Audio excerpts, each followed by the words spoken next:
let us put ourselves in the holy presence of God. Father in heaven, always merciful and giver of life, we humbly ask that you bless each one of us, from the speakers, program committees, guests, and participants. Guide us to make better decisions as we incorporate what we will learn throughout this activity. Thank you for the infinite blessings and countless opportunities. Lord, today as we start our activity, may we always be grateful to learn new things. Shed the light of your wisdom and bless each one, especially our speakers, as they will share their knowledge to us. Through your mercy and grace, may peace and utmost understanding shine and dwell unto us. Almighty God, accompany each one and help us concentrate for us to gain more knowledge as we listen attentively. This we ask in your name.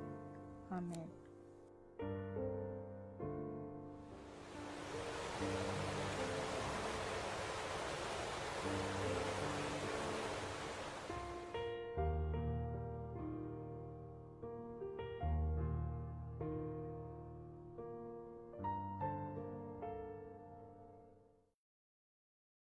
Hi everyone! Magandang hapon po sa inyong lahat and welcome to another learning session offered to you by the Knights of Online Marketers with me as your resource speaker. So for today is April 7. This is the second webinar na meron kami for today because earlier this morning, we conducted or we had the webinar on financial management. So to those who participated kaninang umaga from 10 a.m. to 12 noon, so thank you very much for being there, for spending your Sunday morning with us. If in case sa ating mga participants ngayong hapon na to, if you want to learn also financial management, you can always visit our Facebook page, yung Ronald Piper Rambuanga, in order for you to watch the recorded webinar na meron kami earlier this morning.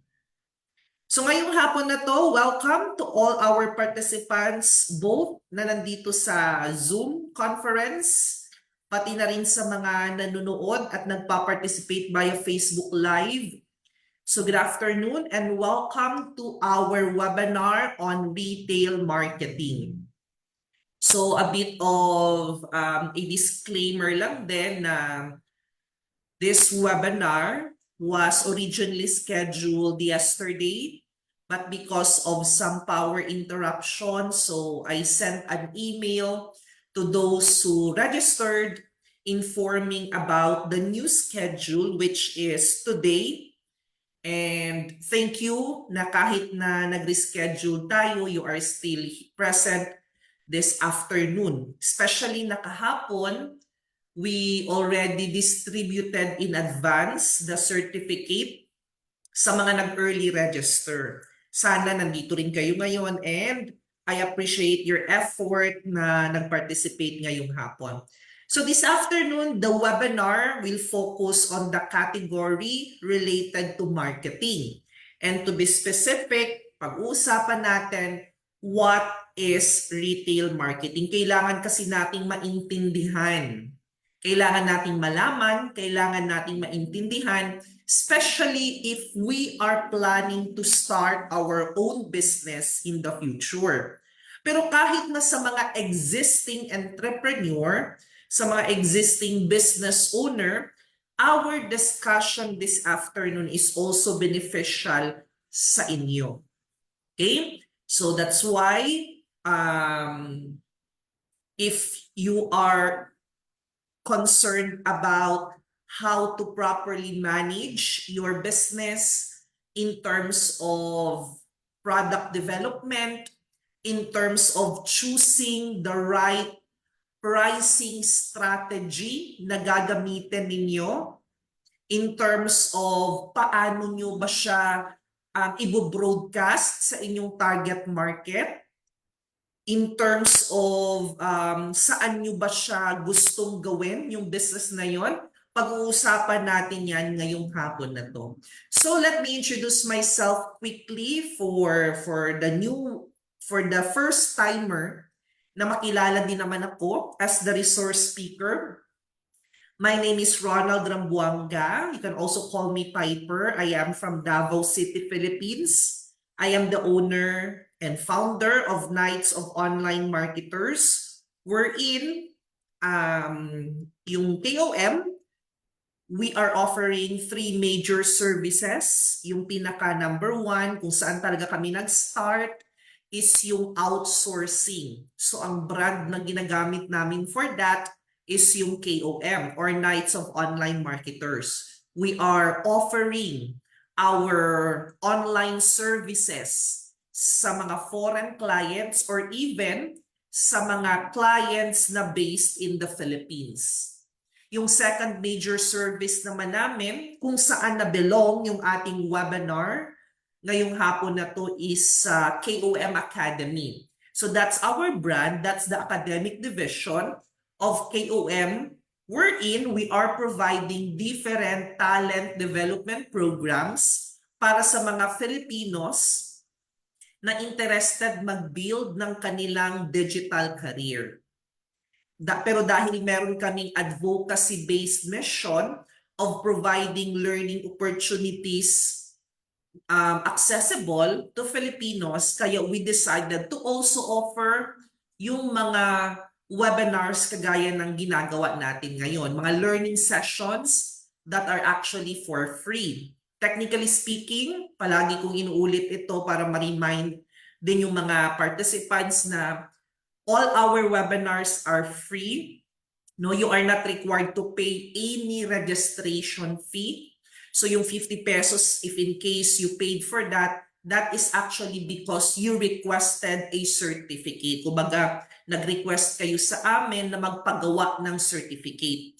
And because that is not anymore part of the 2 hours na ni-render namin ng free, kasi like for example, for today, yung 2 hours na ibibigay ko sa inyo, wala naman akong honorarium, di ba? Wala naman kayong binayad sa akin na honorarium as the resource speaker. So yung 2 hours, that's for free. Tapos gagawin kasi namin ang certificates, gagawin ng staff during their working hours. So instead of doing other tasks, gagawin nila yung certificate. So that's why, kumbaga, you are paying them. Kaya it's called a processing fee. But if in case na nag-register kayo, tapos sa tingin niyo na hindi niyo naman kailangan ng certificate, so yan, na-avail nyo talaga yung 100% na free webinar.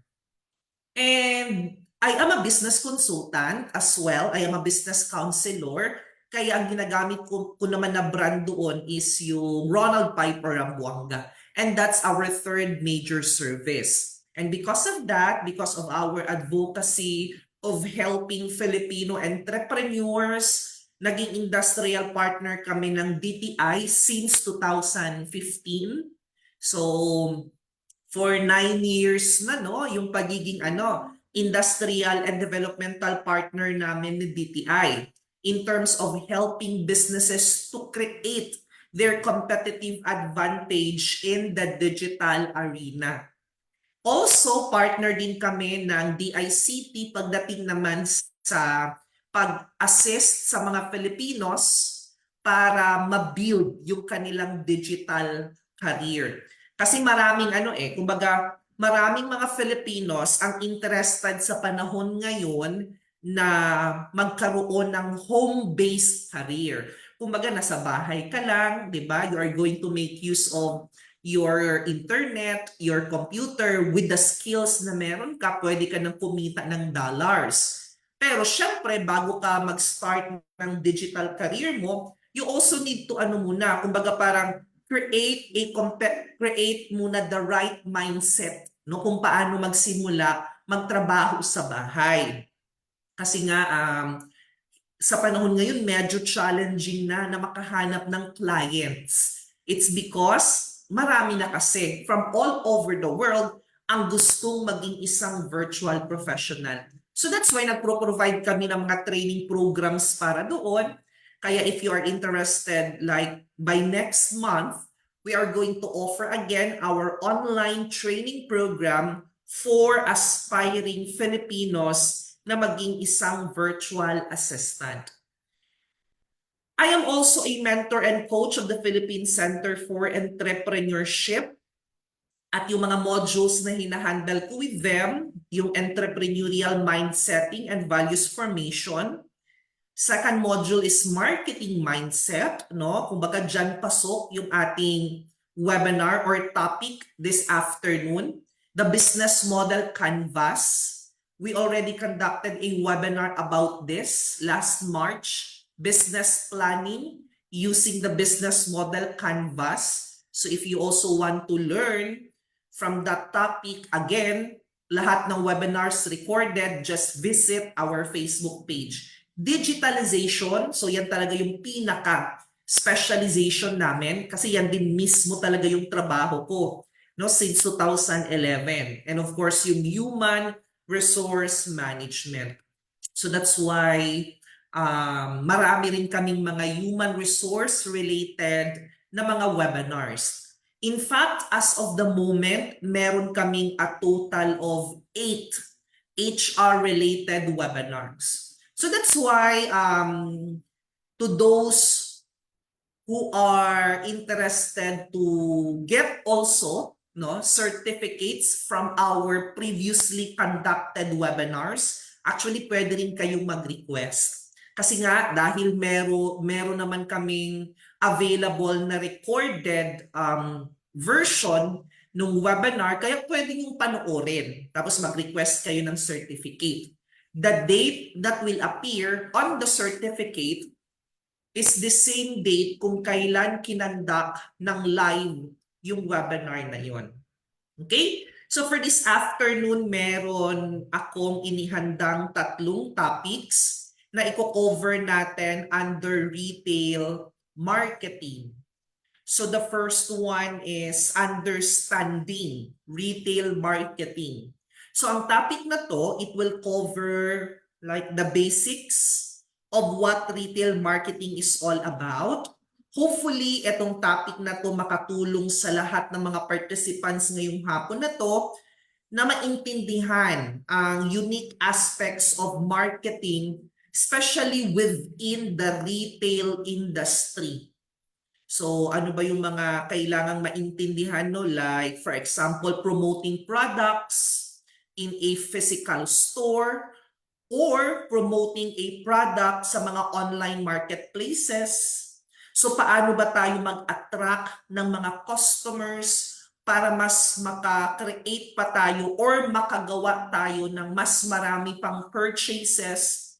Paano mag-build ng brand loyalty and so on? Hopefully, madidiscuss natin with topic number 1. Understanding retail marketing kasi is somehow pwede natin ma-consider na very important because ang retail marketing, kumbaga parang it forms the foundation, no, for all other marketing efforts na gagawin ng isang business within the retail sector.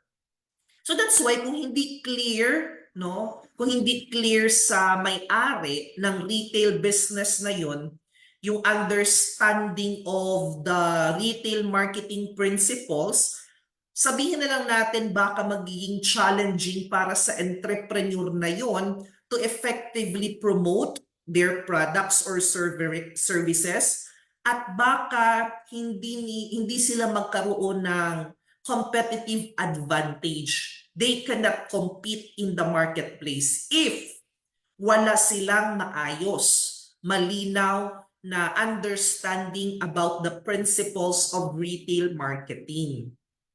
Yung topic number 2 naman natin, actually yung 4 Ps, ang tawag din natin dito, the elements of the marketing mix. Minsan yan yung tawag natin eh. Understanding the 4 Ps. I'm sure you are, some of you here, if not all, alam na yung 4 Ps, di ba? Yung product, the price, the place, and the promotion. Ito yung tinatawag nating key elements of a marketing mix. So that's why for topic number 2, we are going to discuss each of the letter P.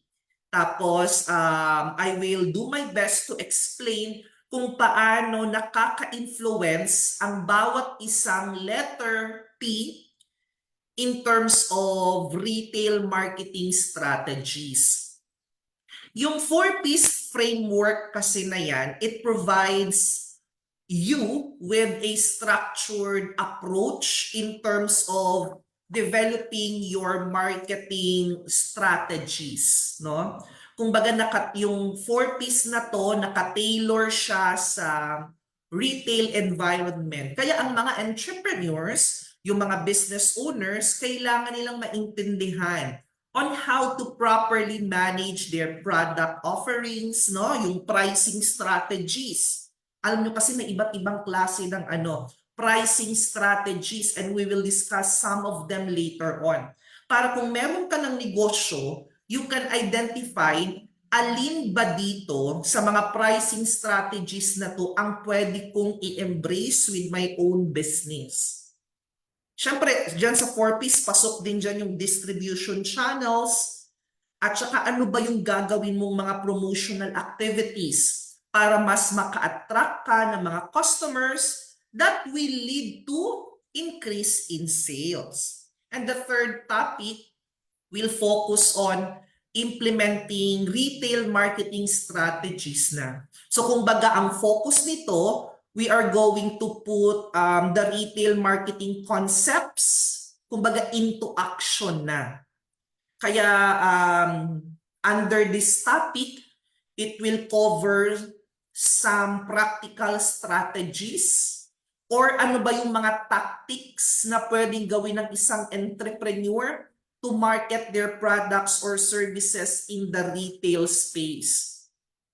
So that's why knowing about retail marketing, no, the marketing strategies is important para alam natin ano ba yung mga actionable na mga insights and techniques na pwede nating i-create sa bawat campaign na gusto nating i-implement. Paano ba natin ma-optimize yung placement ng ating product? No? Paano ba tayo makapag-set ng competitive na mga prices sa ating products and services and so on?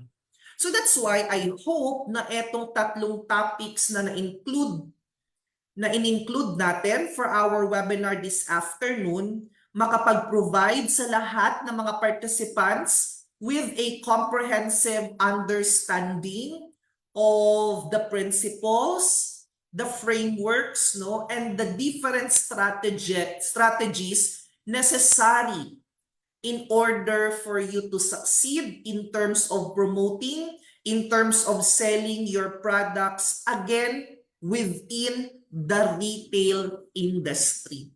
So let's start with topic number 1, understanding retail marketing.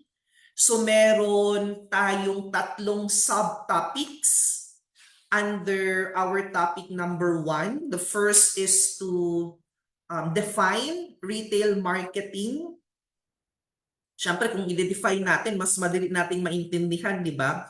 Ano ba yung mga challenges and opportunities na kinakaharap sa isang retail environment. Second subtopic, customer acquisition strategies. Kumbaga, ano yung mga methods ng isang business na pwede nilang gawin to attract new customers para bumili ng kanilang mga products or services. And the third subtopic, driving sales through effective promotion. So actually yung promotion, that's one of the 4Ps already, di ba? Pero yung effective promotion kasi, dito natin pag-uusapan yung mga marketing tactics mga marketing efforts na pwede natin gawin para makapag-persuade pa tayo ng mga customers to buy what we are selling. Kasi 'di ba ang promotion, pag nag-promote ka kasi ng isang product or ng isang service, the relationship will start from being a stranger to each other. Kumbaga, always remember this one, no, na in terms of doing business, our real customers are not our friends. Our real customers are not our family members or our relatives. Kasi di ba na-observe ninyo, I'm not saying naman na majority, no? Kasi meron din naman tayo mga friends na nagsusupport sa ating mga businesses. Meron din naman tayong mga relatives na bumibili ng mga products na binibenta natin. Pero siguro parang ugali na yan ng Filipino na if ang isang tao na malapit sa kanya, kumbaga pag nagsimula ng something new, tapos naging successful siya sa journey na yun, minsan kasi instead na nai-inspire yung taong yun sa success ng iba, nagkakaroon ng envy or naiinggit ba? Kung kilala natin yung taong naging successful. Pero di ba na-notice ninyo na karamihan sa mga Filipinos na i-inspire sila sa mga success stories ng mga taong hindi nila kilala. Like for example, nanood kayo ng isang episode ng kunyari ng Kapuso Mo Jessica Soho or ng Rated Corina. Di ba nagfi-feature yan sila dyan ng mga success stories? Halimbawa, dating kasambahay, ngayon milyonarya na, mga something like that, di ba? Tapos, di ba, nai-inspire tayo sa kanilang kwento to the point na sabi mo rin sa sarili mo, someday maging successful din ako kagaya niya. So, na-inspired tayo sa kanilang success story kasi hindi natin sila kilala. Pero, kapag yung isang success story is taong kilala natin, like for example, sa isang community or sa isang neighborhood, di ba? Minsan yung kapitbahay na naging successful sa kanyang negosyo, nakabili ng sasakyan, merong mga kapitbahay na hindi masaya sa kanyang success. Kaya sisiraan yung family na yon, na kaya sila yumaman kasi nagbenta ng ganito and so on. Hindi tayo nagiging happy. So going back to what I mentioned earlier, our real customers are not our friends, family members, or relatives. Our real customers are strangers, yung mga taong hindi natin kilala. That's why sa mga nag-online selling dito, no, o yung nagsimula na ng kanilang retail business, pag sinabing retail business, ang pinaka-common yan is yung mga kumukuha ka ng mga items sa isang bodega na tinatawag natin tapos ibibenta mo online, 'di ba? That's an example of a retail business, 'di ba? Tapos 'di ba kapag nagpo-post ka ng mga products mo na nire-retail mo, pag nag-post ka on your personal FB, 'di ba mapapansin mo na like meron kang 5,000 followers, pero bakit every time you post a product that you are selling, iilan lang yung nag-e-engage? Diba? Some of your friends nga will not even like or react on your post. Pero the moment you will post and sell your products sa Facebook Marketplace, for example, di ba mas marami kang nare-receive na mga PMs asking if the product is still available or not. Tapos yung taong yun, di ba hindi mo kilala? So that is what I mean of when I said earlier about our real customers are strangers. So that's why, ano ang kailangan mong gawin in order for you to promote your products para ma-broadcast mo ng maayos yun sa mga strangers? Di ba, syempre, kailangan mong gumawa ng awareness contents, paano mo ma-generate yung interest nila, di ba? Paano mo i-convince yung taong yung to make a purchase, pag-uusapan natin with the third subtopic, yung driving sales through effective promotion. Pero mas ma-explain pa natin yan further pag darating na tayo sa 4 Ps. Kasi nga isa sa letter P ng 4 Ps yung promotion niya. So let's define retail marketing. So ito yung kumbaga parang pinakamadaling definition na pwede kong ilagay sa ating presentation. Nakalagay dito, no, it involves all the ways a retail business acquires customers and gets those customers to buy their goods and services. The main goal is to drive sales by promoting products to customers in an effective manner. Retail marketing, kumbaga parang eto yung ginagawang processes, no, ng mga nasa retail business, not only to attract, not only to encourage, but also dapat ang end goal is bumili talaga ng products or service na binibenta ninyo. Di ba na-mention natin kanina na ang first relationship na meron kayo sa isang tao, di ba strangers pa ang tawag natin sa kanila. Hindi mo siya kilala, kaya stranger. The moment you will provide an awareness content, kumbaga mag-broadcast ka na, kunyari mag-Facebook ads ka, magpo-post ka sa Facebook page ninyo ng mga contents to promote your products or services, 'di ba? Ang tawag doon awareness content. So yung isang stranger, nung nalaman niya na nag-e-exist ka pala, no, as a retail business, 'di ba? Nagiging aware na siya. Kaya ang tawag mo na sa kanya, leads. So from being a stranger, nung una hindi mo siya kilala, 'di ba? Pero dahil nakita niya ang Facebook page niyo, tapos nag-check siya ng mga posts na nakalagay sa timeline ng Facebook page ninyo, nako-convert na natin si stranger para maging lead natin to our business. Kung baga nagiging aware, okay. Just like for example, like all of you, like mga participants ngayong hapon, I'm sure na in the past, syempre hindi nyo alam ang KOM, di ba? Ang Knights of Online Marketers. Pero dahil nakita nyo yung isa sa mga posts namin na we are offering webinars and so on, yun yung mga awareness contents na sinasabi ko, naging aware kayo na may KOM, so naging lead kayo. And then, you explored more, tapos you keep on asking questions, no? Kung kunyari, meron kang nakitang isang post, tapos nagkaroon ka ng interest, di ba? If you want to learn more about the product or service that they are offering, you are going to ask more questions. Ang tawag na sa'yo, prospect na. So from stranger, na-convert into lead, tapos dahil parang kino-consider mo na yung kanilang product, na-convert ka na into a prospect. And then the moment you decided, because of the data that you gathered, nasagot yung mga tanong mo, you decided to avail of that product or that service. Kapag meron ng exchange, no, or yung exchange of money, at saka ibinigay na yung product, yung dati mong stranger, magiging customer na. Kasi nag-decide na siya Kumbaga nasa decision stage na siya. Okay, I will buy it.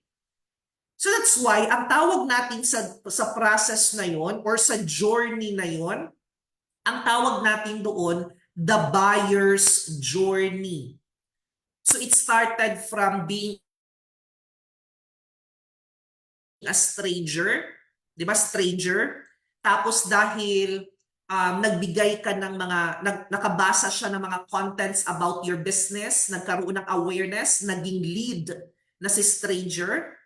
Tapos dahil nag-ask siya ng maraming questions, unti-unti niya nang kino-consider ang product or service ninyo, si lead na convert into a prospect, at nung nag-decide na siya na maglalabas na siya ng pera to buy what you are selling, si prospect naging customer. Stranger, lead, prospect, customer. Yan yung tinatawag na buyer's journey na kailangan yung maintindihan as part of your retail marketing strategies.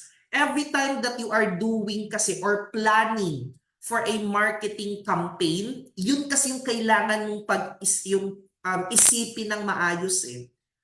Anong kailangan mong gawin para ma-convert si stranger into a customer? That's a consideration sa marketing, not only sa retail sector, marketing in general. So that's why, again, the main goal of retail marketing is to drive sales by properly or effectively promoting your products to your customers. So let's give an example. Magbigay tayo ng scenario. Kunyari, you are planning to start or meron kang existing na boutique or shop na nagbebenta ka ng mga RTWs, mga damit, mga bags, mga sapatos, di ba? So ngayon, anong kailangan mong gawin doon sa clothing store mo para mas dumami ang customers? Anong gagawin mo para mas maka-attract ka ng mga tao na pumasok doon sa store ninyo or sa shop ninyo at tignan ang mga items na binibenta at dapat ma-convert siya into a buying person, di ba? Kaya dyan napapasok ngayon yung mga plano mo na mag-advertise locally. Dyan napapasok yung pagmamarketing sa social media. Kasi after acquiring customers, syempre you need to get customers to buy, 'di ba? Kailangan nilang bilhin, kailangan silang bumili. Kaya pasok diyan yung mga personalized na customer service na pwede mong i-offer sa mga pumapasok doon sa clothing store mo. Syempre pasok din diyan na ano ba yung mga promotion na pwede nyong i-offer ng store mo? Meron ba kayong 20% discount? Meron ba kayong mga promo like buy two, get one, and so on? Kaya yung mga clothing store, for example, as part of the retail sector, so in order for them to effectively acquire customers, kailangan nilang mag-advertise. In order for them to provide an engaging shopping experience, kailangan personalize yung customer service na pwede nilang i-offer sa bawat customer na pumapasok doon. And yun nga, pwede sila mag-implement ng mga promotional strategies para makadrive sila ng sales. Like buy one, take one, discount, and so on. Now, ano-ano yung iba't ibang customer acquisition strategies na pwede ninyong gawin, na pwede ninyong i-embrace in order for you to get more customers with your retail business. Siyempre, marami, no? But I am just going to enumerate 3 strategies na pwede niyong i-consider para mas makakuha kayo ng maraming customers. Kasi kapag sinabi natin customer acquisition in the context of retail marketing, it simply means that you are going to find and you are going to attract new customers to buy what you are selling from your store. Kumbaga parang ang customer acquisition, kumbaga parang ma-compare natin siya sa pagkakaroon ng mga bagong kaibigan, ganyan. How are you going to bring in people na hindi pa nakakapunta doon sa shop mo before? 'Di ba? So anong gagawin mo? Na yung mga tao na hindi pa nakapunta doon, what are the strategies that you are going to do? What are the different methods you are going to apply para mas makapunta pa sila doon? 'Di ba? Para mas maka-encourage ka ng mataas na traffic. There's a lot of strategies. na pwede nating gawin, pero ang goal ng mga strategies na to, kahit ano man yung gawin mong strategies, iisa lang yung goal na gusto nilang ma-achieve.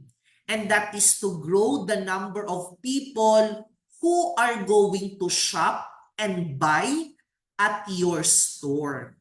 Siyempre, the more people na magsha-shop, the more people na magbabay sa tindahan mo, it can lead to, obviously, more sales and growth in your business. Actually, ako here in Davao City, meron akong retail store dito. Katabi lang ng Nights of Online Marketers. Currently, kung saan ako nagsasalita as of the moment, andito ako sa office ng KOM or Knights of Online Marketers. Sa tabi lang nito, meron kaming retail store, no? Wherein, yung retail store namin na yan, iba't ibang mga products ang binibenta namin coming from different suppliers.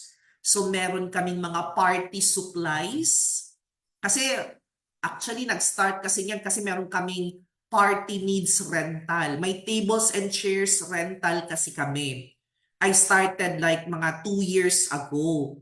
Tapos naisip ko na maliban sa tables and chairs rental, why not magbenta na lang din kami ng mga party supplies like mga balloons and so on. Kaya sabi ko, magpatayo kami ng shop. Pero naisip ko din na wag na lang ilimit sa party supplies ang ibibenta namin kasi sayang din naman yung space kung nakafocus lang kami in selling one category, which is party supplies. Kaya nag-o-offer din kami dito ng mga ng mga office supplies like mga bond papers, mga paper clips, staple wires, ganon. At saka mga school supplies, mga notebook, intermediate paper, Manila paper, and so on. And business center din like photocopy, laminate, and so on. Para hindi tsaka liquor and wine store din at the same time. So that's why ako, I am a practitioner then of retail marketing kasi I have a business under the retail sector. And some of the strategies that I'm going to share, the 3, ina-apply din naman or ginagawa din naman namin sa aming mga customers here.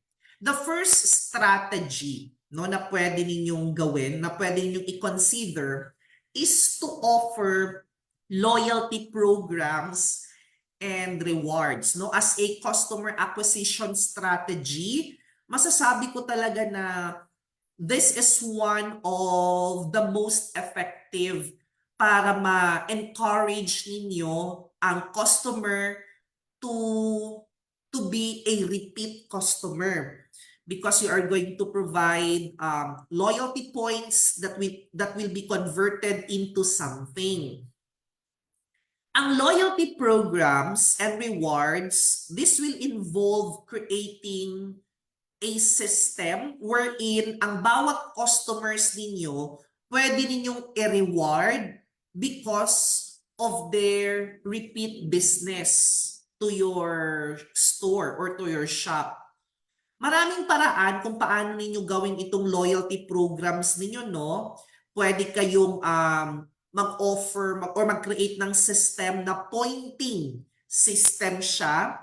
Ibig sabihin, every 50 pesos na purchase nila, that's equivalent to 1 point.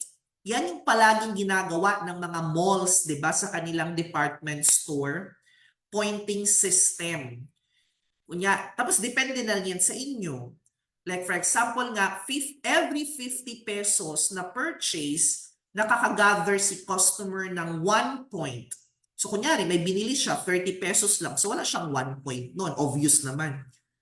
So dapat every 50 may 1 point na ma-earn. Tapos depende na yun kung anong conversion ang pwede niyong gawin. Converted to cash ba na pwede niyang gamitin sa kanyang next purchase. Pero ang loyalty programs and rewards, pwede naman yung mga discounts. So like for example, kung loyal customer mo na siya, you can offer them discounts. Yung mga tinatawag nating suki. Halimbawa, applicable ito sa mga, let's say for example, sa mga baker, yung mga nagbe-bake ng mga cakes. So kung first time customer mo siya, kunyari 2,000 yung price ng cake, pero kung palagi na siyang nag-order sa'yo ng cake, kada merong celebration sa kanilang bahay, why not give that person discount? Yung dating tag 2,000, siguro pwede mo nang maibigay sa kanya ng 1,800 na lang. Kasi mararamdaman niya na binavalue niyo siya, they will keep on doing business with you. Pwede ka rin mag-offer ng mga ng mga exclusive offers para sa mga loyal customers ninyo. Just like for example, yung mga celebrities, 'di ba? Yung mga ganyan. Syempre kasi minsan kasi like for example, yung mga sikat, mga mayayaman na celebrities, like tapos yung mga international brands like Louis Vuitton, ganyan. Minsan may mga exclusive offer na ino-offer si LV para sa kanilang mga loyal customers. Or anything any system na pwedeng ma-incentivize ng customers because they continue to shop at your store. Kayo nang bahalang mag-isip, ano ba yung pwede nyong i-offer? Alam niyo ang kagandahan nitong sa kagandahan sa panahon ngayon, no, we are now on the digitalization stage. Like for example, sa shop nyo, sa retail shop nyo, meron kayong POS or point of sale, kagaya ng ginagamit namin. Meron na kasi yan sa kumbaga meron na sa software or sa POS mismo, pwede ka na doong mag-set ng points para sa mga loyal customers ninyo. I will share yung POS namin. For example, no, meron kaming isang loyal customer. Siyempre dahil loyal na siya, naging kaibigan na namin, alam ko na yung pangalan niya. So kaya ako na lang, hindi ko na sila pinaka-fill up ng form. No? Hindi ko na sinasabi na please fill up this form para magkaroon ka ng points. Hindi kagaya ng mga department store, di ba? Na kailangan mag-fill up ka ng form just for you to para magkaroon, para makuha nila yung data mo. Pero syempre, maliit lang naman kami na tindahan. Pag nakilala ko na siya at nakuha ko ng pangalan niya, gagawaan ko siya ng profile sa POS. Ng profile. So may mga POS na ganyan. So pag nilagay ko na yung pangalan niya, yung address or contact number, every time na may binibili siya dito, ini-input ko na or pinapasok ko na yung purchase niya sa kanyang record. Kaya yung pointing system, every time mag-purchase, automatic na yun. Nagko-compute na. Siyempre, mahirap ito gawin kapag manual. No? If you are going to do this manual.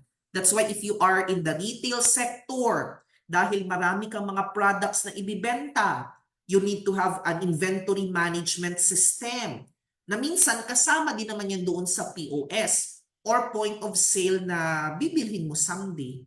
You need to invest on that kasi yan yung mga tools na kailangan nyo to properly manage your products or services. Kaya pwede kayong mag-offer again ng loyalty programs para mas maka-acquire pa kayo ng maraming clients. Kasi ang tendency kasi, etong mga repeat customers ninyo, syempre kapag nalaman nila na they are earning points na ma-incentivize in the future, pwede silang maging advocate, maging brand advocate ninyo. Sila na mismo yung magre-refer sa kanilang mga friends, sasabihin, doon na lang kayo kina Piper bumili kasi you can earn points na pwedeng ma-convert into an item in the future. So, di ba? Word of mouth referral. So, loyalty programs and rewards, one of the many effective na client acquisition strategy. Second is yung tinatawag nating omni-channel marketing campaigns. So, ibig sabihin nito, you are going to utilize various channels. At dapat hindi ka lang mag-focus sa traditional setting. but also on the digital. Especially, we are now on the fourth industrial revolution. Ano ba yung mga various channels na pwede mong gamitin in order for you to reach potential customers? So, sabi natin, do not just focus on the traditional setting. Ano ba yung isa sa mga traditional na retail marketing strategy na pwede nyong gawin? Siyempre, number one, yung mga signages. We are talking about traditional pa ha. Kung meron kayong tindahan or even though you are just selling at home, pwede kayong magpa-print, magpa-layout ng tarpaulin para i-display niyo sa inyong gate or sa inyong fence. Pero kung meron kayong shop, no, kung meron kayong shop, you need to put signages talaga. Ako, kasi bago lang kami nag-open, no, ng officially launch or nag-official open, last March 16 pa lang. Yung physical. Pero yung online namin, matagal na yun. Like, more than 2 years already, yung online selling, ganon. Pero yung physical, we just had it launched last March 16. So, syempre, yung foot traffic, yung mga dumadaan dito, syempre, mapapalingon kasi syempre, bago yung store, and so on. So, paano sila maging aware? How am I going to attract them na lumapit sa tindahan or sa shop namin? I added a lot of signages. Di ba may mga signages kasi na ang nakalagay the business name? Di ba? Di ba yung napansin yung mga signages, no? Yung sa mga shop, ba, di ba may signages? Kumbaga sa digital, para siyang Facebook cover photo. Sa traditional setup, yan yung signages. So meron kaming dalawang store, di ba? Yung KOM, kasi mga bagong open, at saka yung retail shop. So yung sa signage na nilagay namin, ang KOM lighted Panaflex or umiilaw siya kapag gabi. Tapos naka-turn on talaga siya like until morning. Hindi namin ino-off. Kasi syempre tabing kalsada kami, may mga taong dumadaan para even at night, visible and clear kung ano nakalagay doon sa signage. Pero medyo mahal yun, yung mga lighted na mga Panaflex. Yung sa retail shop namin, plain tarpaulin lang talaga siya. Tapos naglagay lang kami ng additional na mga garden lights para mas maging visible. Wherein, 24, until morning din siyang nakailaw. Para kahit sarado kami, makikita pa rin kung ano yung binibenta. Pero di ba napansin niyo ang mga signages, usually ang nakalagay business name. Pero ako kasi, no, ako as a marketer, mas importante kasi na ang nakalagay sa signage yung products or services na binibenta namin, no? Kaya yung pangalan ng business, like Piper's Party Needs, mas malaki pa yung nakalagay na tables and chairs rental or tables and chairs for rent. Mas malaki yung font size ng tables and chairs for rent as compared sa Piper's Party Needs. Bakit? Kasi 'di ba, that's the service that we are offering. Kaya kung may taong dadaan, kung ang nabasa niya lang kasi is a business name, syempre iba kasi hindi ka agad nagigets, ano kayang binibenta nila dyan? Like for example, Knights of Online Marketers. Hindi lang Knights of Online Marketers ang nilagay ko. Nilagay ko din sa baba kung ano yung services na ino-offer, like training center and co-working space, business consultancy services. Because that's part of your channel in terms of traditional marketing. Hindi naman ganun ka-importante na magkaroon kayo ng flyers. So that's why for me, sa retail sector, flyering is not an effective retail marketing strategy. Sa digital naman, of course, syempre kailangan yung magkaroon ng Facebook page. Kailangan yung magkaroon ng Google Business Profile and a lot more pagdating sa digital. Actually, marami tayong pwedeng mapag-usapan kung digitalization lang, di ba? Kasi that's our specialization. Pero the second client acquisition customer dapat that's customer. Although it's similar naman, pero nilagay ko pala sa taas client. It's supposedly customer acquisition. Kasi client is more on sa ano kasi to. Siguro kaya client yung na-type ko na kasi nga I am a virtual professional and we are dealing with clients. Although synonymous naman, client, customer, pareho lang yun. Pero retail marketing kasi yung pinag-uusapan natin. No? So it's more kumbaga the right term or word to use is customer acquisition. Yung omni-channel marketing campaign, consider various channels both in the traditional and digital setup.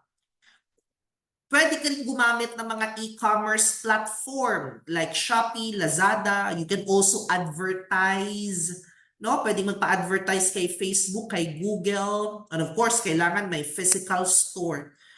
Integrated marketing channels. Hindi ka lang dapat mag-focus sa iisang channel lang.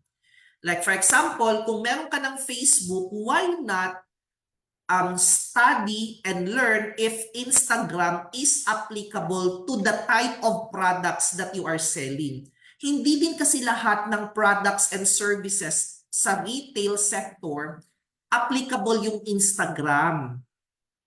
If you are selling mga RTWs, mga ready-to-wear na mga clothes, if nagbebenta ka ng mga bags, if nagbebenta ka ng sapatos, yung mga products na ganon, Instagram is a channel that you need to utilize, or anything that is related to fashion or anything that is related to lifestyle.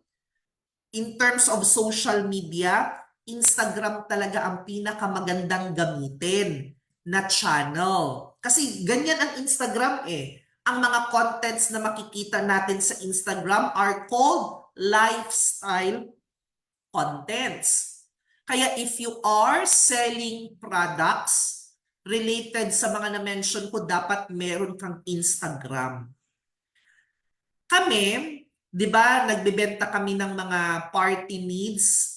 Di ba, nagbebenta ako ng mga bond paper, like school supplies. Hindi na applicable sa amin ang Instagram. Kung pwede naman akong gumawa, I mean, ito lang sinasabi na dapat hindi na gumawa. Pwede akong gumawa. Pwede rin kayong gumawa if you have a business. Ang tendency lang, ang challenge na mararanasan ninyo, hindi ninyo mamamanage ng maayos yan. Meron ka ng Facebook page, hindi mo na namamanage ng maayos, gumawa ka pa talaga ng Instagram. Yung iba kasi syempre gumaya na lang, no? Kumbaga parang na-observe nila na best practice ito ng kanilang competitor, ginawa din nila sa kanila. May Instagram yung competitor natin, gawa din tayo ng Instagram natin. Okay lang kung merong dedicated na staff na in charge as the social media manager.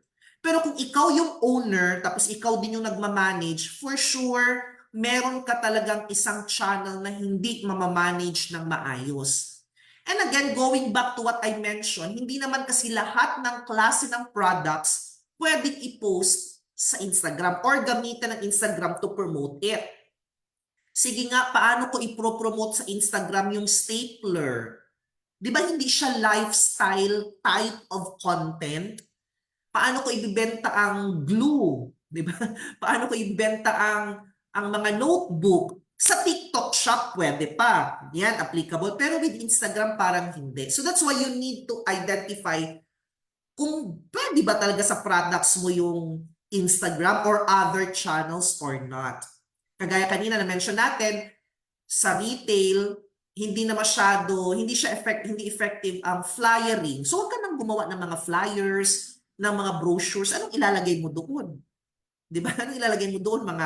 Kung ano yung mga products na binibenta mo. Siguro pwedeng price list, ganyan. No? Para at least kung may magtanong, magkano yung ano nyo, pwede mong ibigay yung price list na lang. Pero not to the point na tatayo ka sa tabi ng sa sidewalk tapos mag-distribute kayo ng flyers, hindi siya applicable. Kung magpapatayo ka ng milk tea business, for instance, yon, pwede kang mag-flyering. So again, another strategy is to make use of various channels, omni-channel marketing campaigns. And the third one, yung referral program. Para din siyang connected doon sa loyalty. Kasi di ba na-mention ko kanina sa inyo no na um, yung mga repeat buyers ninyo, pwede na silang maging advocates din, word of mouth referral, di ba? Sabi nila, that's the best marketing strategy. Kasi hindi mo sila binabayaran, di ba? Wala kang binayad sa kanila.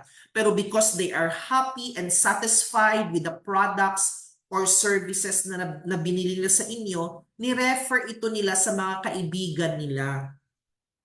Well, actually, some of you here also referred KOM to your friends. Kasi di ba sa registration form, yung registration form kapag magjo-join kayo sa aming mga webinars, di ba merong isang question doon kung paano mo nalaman yung mga programs namin. Di ba meron dong option about referred by a friend, no, referred by a family member, ganon.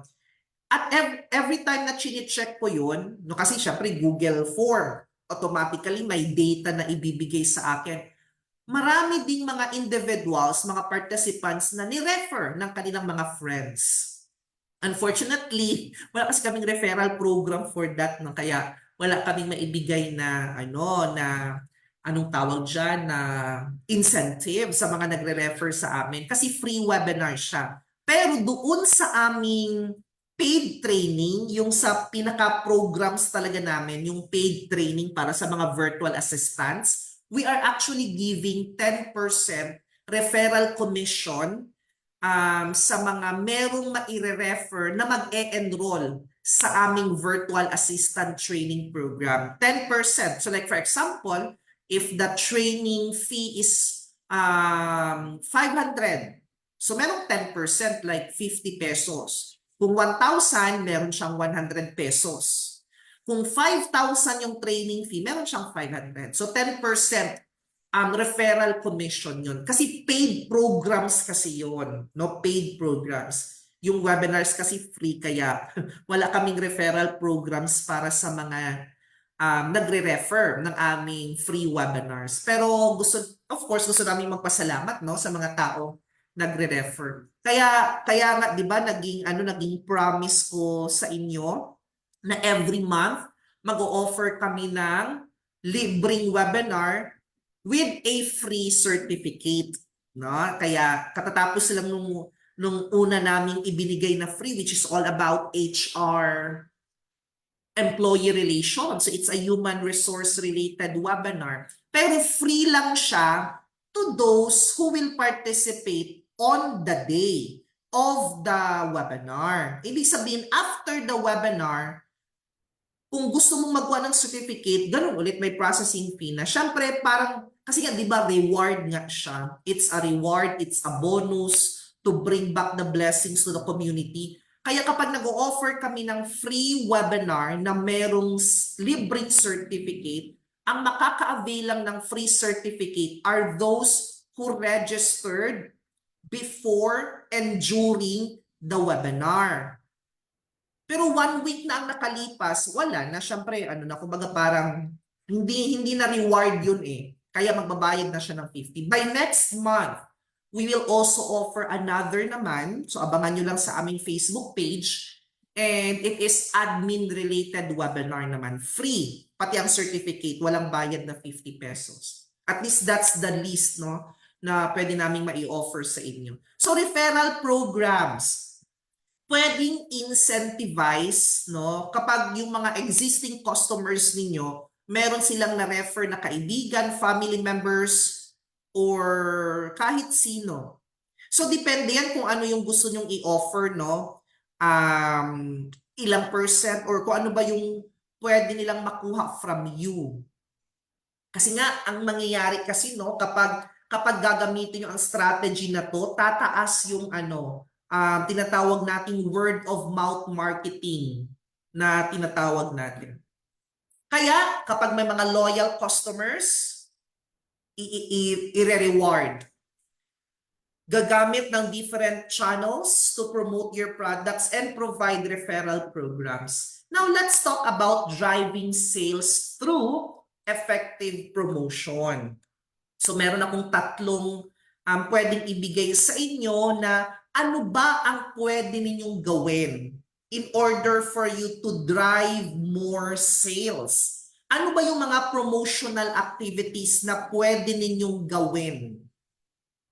Anong activities, promotional activities, na masasabi nating effective para mas makadrive kayo ng sales? The first one, no, sa retail sector or kapag meron kang retail business, you can offer yung tinatawag na seasonal promotions. Ibig sabihin, mag-o-offer ka lang ng discounts, mag-o-offer ka lang ng special offers with a specific season or during that particular holiday period lang. Like for example, syempre, Christmas season, di ba? Ang Christmas season, like usually on the month of December yan, pwede kang mag-create ng mga promotional activities. Ang ibig sabihin kasi niyan, no, dapat mag-a-align ang promotional activities mo with the seasonal trends. Kasi kung ano yung current season, kung ano yung uso, nag-change kasi ang behavior ng consumer at kailangan mong i-embrace yun. Kailangan mong pag-aralan ano ang magiging behavior ng consumer on this specific season or with this specific na uso. Kaya kung during kunyari malapit ng March, April na pala ngayon. Kailan bang graduation? Like for example, kasi ako matanda. Kasi di ba, mag-base na ako sa aking sa aking experience. Hindi ko kasi alam na ang current educational system. Pero like for example, sige Valentine's na lang kasi February always yan, no? Di ba mag-Valentine's Day? So yung mga retail shop, no, na mga flowers, na nagbebenta ng mga flowers, magkakapitalize sila. Mas magdadagdag sila ng supply ng bulaklak on a month of February kasi yan yung panahon na kung saan ang behavior ng consumer is to buy flowers for their loved ones. Kumbaga, ang spending behavior ng consumer is nakafocus para bumili ng bulaklak because it's February 14 or Valentine's Day. So, pwede ka magkaroon ng promo on that. So, yung mga retailers, during a particular season, they can increase their capitalization, no? Para ma-provide ang mga needs ng kanilang customers. Kaya dapat marami kang stocks or marami kang supplies. Seasonal promotions, ano kasi to? Syempre, kumbaga parang once in a year lang, no? Like Christmas or sa US or sa Amerika, meron silang Thanksgiving Day. Ganyan. Ang consumers kasi, there's a possibility na i-increase mag-i-increase din yung kanilang paggastos, no? Ibig sabihin parang they will not mind. Hindi nila iisipin na mahal ang bulaklak. It's okay. Kasi Valentine's Day din naman, once a year lang naman ito. Kaya dati yung bulaklak, ang isang bouquet nasa 700 lang, tapos nung Valentine's Day naging 1,300, so merong increase na 500, pero yung behavior ng consumer, bibilhin niya pa rin yun kahit 1,300 pesos kasi nasa isip niya, once a year lang naman ito. Once a year lang naman ako gagastos ng ganito kalaking pera for a bouquet para ibigay ko sa aking loved one. So yan yung ibig sabihin natin ng seasonal promotion. Kunyari, malapit na ang summer and you are a retail store. Tapos, ang binibenta mo mga outdoor products, mga beachwear. So ngayon, to drive sales during the summer season, pwede kang mag-launch ng mga seasonal promotion. Kunyari, ang store mo pwedeng mag-offer ng discount up to 50% on selected swimwear, 50% off on selected beach towels, mga sunglasses, or mga outdoor accessories. So yung sa shop mo, if you are selling a lot of products, iba't ibang products, di ba? Pero dahil summer, malapit ng summertime, tapos tinawag mo ang campaign mo ng Summer Fun Sale. So lahat ng mga items related to summer, pwede mong bigyan ng discount yun or ng off. Like 50%, depende kung paano mo siya i-offer. Pwede ka rin mag-seasonal promo ng, yung alam niyo yung limited time offer lang. Ibig sabihin, short period of time lang, like pwedeng 2 weeks lang. Di ba? Kunyari, 2 weeks mo lang i-offer yun. Ang tendency kasi, magkakaroon ng or this will create what we call a sense of urgency sa mga customers na bilhin na dapat natin itong 50% discount sa swimwear na to kasi 2 weeks lang i-offer ito. Kaya ang tendency nga, dahil limited time offer, the customer, the lead, the stranger na na-convert sa lead, na na-convert sa prospect, magiging customer na yon. Kasi there's a sense of urgency to buy. Second one, yung tinatawag na fresh sales and limited time offers, yung na-mention ko na nga, no? Pinasok ko na dito, na-explain ko na siya. Fresh sales. Ang ibig sabihin nito, kumbaga to may pagka yung psychological ang effect. Wherein ang magiging perception kasi ng ng isang customer, limited lang yung availability of the products. Yung value na ino-offer nila, limited lang din yung availability. Kaya mas makamotivate ngayon ang mga retailers ng mga customers na bilhin na kaagad yun. No? They need to act quickly. They need to make purchase bago ma-expire yung opportunity na ino-offer mo. Fresh sale promotion. Yan yung mga one day lang na flash sale. Di ba maraming mga nagva-viral sa social media kasi yung cellphone shop, no? Yung cellphone shop, dati tag 7,000 ang brand new cellphone, biglang naging 3,000 na lang to the point na may stampede na nangyayari inside the mall. Kasi yun yung tinatawag na fresh sale promotion. Kumbaga one day only na flash sale, tapos mag-o-offer ka ng significant discount sa mga latest na mga smartphone model. 50% discount for one day only. Ganyan, di ba? Flash sale, fresh or flash sale ang tawag natin doon. And of course, yung limited time offer na discuss na natin yan kanina na i-segue ko na. Third is yung tinatawag na bundle or buy one, take one. I'm sure it is easy to understand. Karaniwan mga multi-business, no? Ang ibig sabihin kasi nitong buy one, take one, or buy one, get one. Pwedeng tawaging buy one, get one. Kaso ang acronym kasi noon, BOGO. BOGO. B-O-G-O. Buy one, get one. Sa Bisaya kasi, pangit kasi pakinggan yung bogo. Ay, ibig kasi sabihin nun sa Tagalog, bobo, no? Or hindi matalino ba? Pagkabugo, jud nimo. So, buy one, get one. Hindi natin masyadong ginagamit yun. Buy one, take one.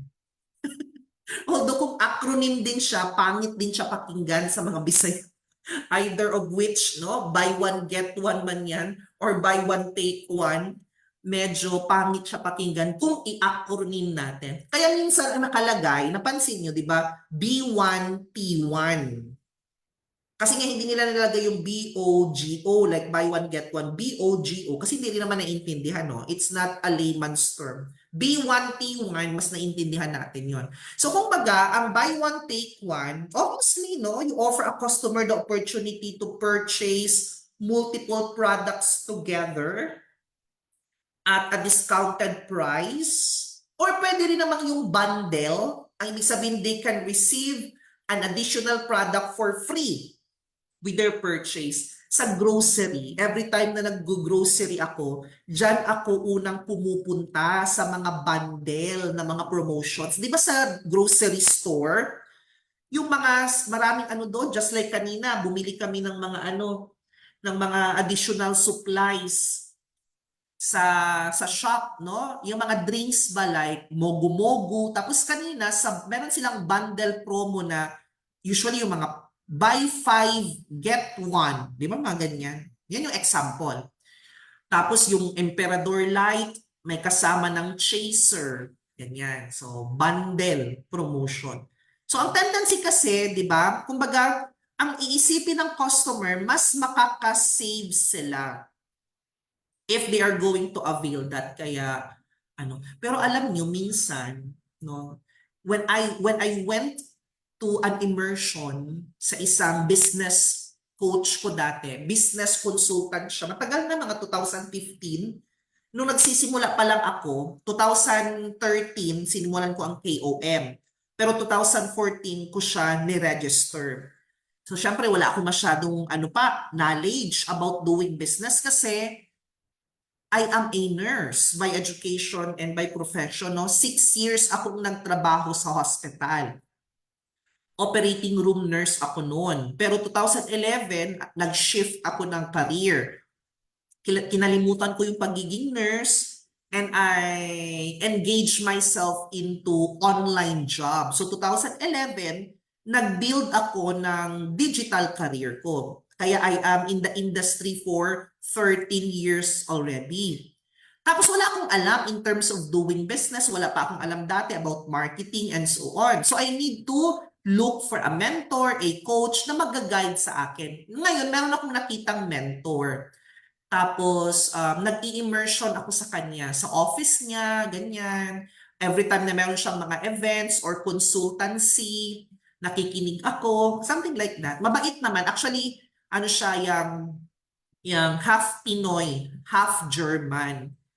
Tapos maraming kumukuha sa kanya in Davao City na mga maliliit lang na mga na mga malls or establishments. Hindi yung mga SM, hindi ganun. Pero mga retail business ba. Tapos siyang nag-explain sa akin about yung sale, 'di ba? Yung sale, technically speaking daw, hindi naman daw talaga totoong nagsisale yung mga products na yun. That's psychological effect daw kasi ng promo. Kasi yung isang item, kunyari ang cost ng item na yun is 1,000 pesos. Kunyari, wala masyadong bibili. Dadaanan lang kasi medyo mahal. Pero kung lalagyan mo daw yan ng salitang sale, pero the price is just the same. Sale, tapos 1,000.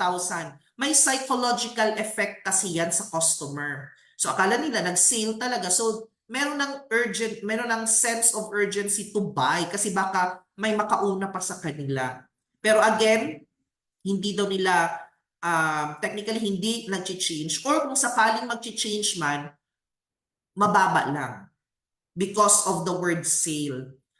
And then I also learned na yung mga like sa SM merong advantage card, mga suki card, di ba yung mga ganon, di ba? Kapag merong company purchase, you can present kasi nga you can earn loyalty points. Sa mga malls kagaya ng SM, yung advantage card, meron naman din talaga silang rewards. Meron silang rewards program para sa mga customers. Diba? If you are going to earn points, pwede mong gamitin to purchase in the future.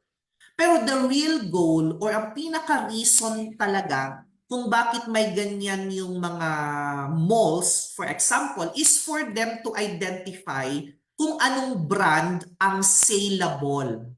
Like for example, pagdating sa toothpaste, anong mga brands ba ang saleable or palaging pinipili ng mga customers? Ibig sabihin, yung card, yung advantage card, yung suki card na yan, ginagamit ng mall to collect data based on the purchase of their customers.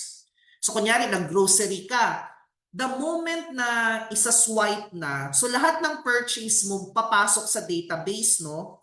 Wala silang concern about the total amount that you purchase. Pero ikaw na customer, may value sa yun kung ilang thousands ang nagastos mo. Kasi if you spend 5,000 pesos, you can earn more points.